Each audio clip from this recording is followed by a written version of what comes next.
খেজুর নিজে খান 1200 টাকা কেজির, ঠিক না?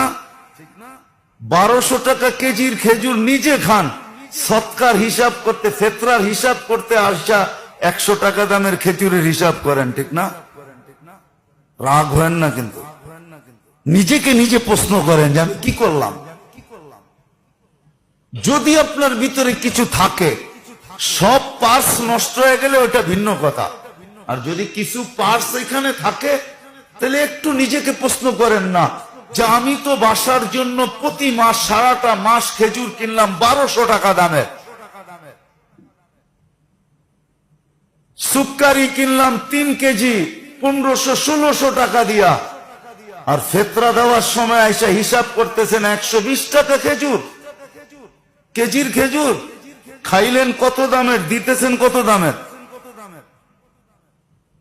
রাগ হয় না? আল্লাহর ধন আল্লাহ দিচ্ছে, আল্লাহর জন্য লুটায় দেখেন না।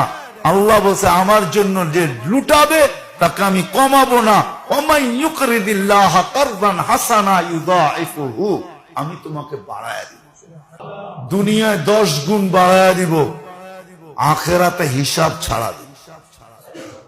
নিচে খাইলেন 1200 টাকা দামের খেজুর, আর ফেতরা হিসাব করতেছেন 120 টাকা দামের খেজুর, ঠিক না? 3.5 কেজির দাম, ঠিক না? কি বলেন? হাত প্রসারিত করে, হাত প্রসার সুযোগ করে দিয়ে গেছেন। এক তো আমি একটা দুইটা বললাম আপনাদেরকে যে যা এখন পর্যন্ত যেটা হয় নাই ওটাকে পুরা করার জন্য 2 রাস্তা দেখাইলাম, তৃতীয় আর একটা রাস্তা আছে, সেটাই ফেতরা।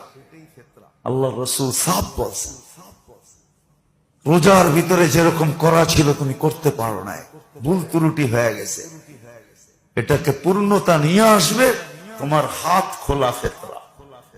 হাত খোলা, হাত খোলা। বলবেন 70 টাকা দিলেই তো হবে, হয়ে যাবে, হয়ে যাবে, কিন্তু বরকত আপনার কাছে থাকবে না, বরকত কিন্তু যাবে, বরকত কিন্তু অন্য জায়গায় চলে যাবে, এটা আপনি বুঝবেনও না কিভাবে চলে যাবে, বরকত কিন্তু অন্য জায়গায় চলে যাবে।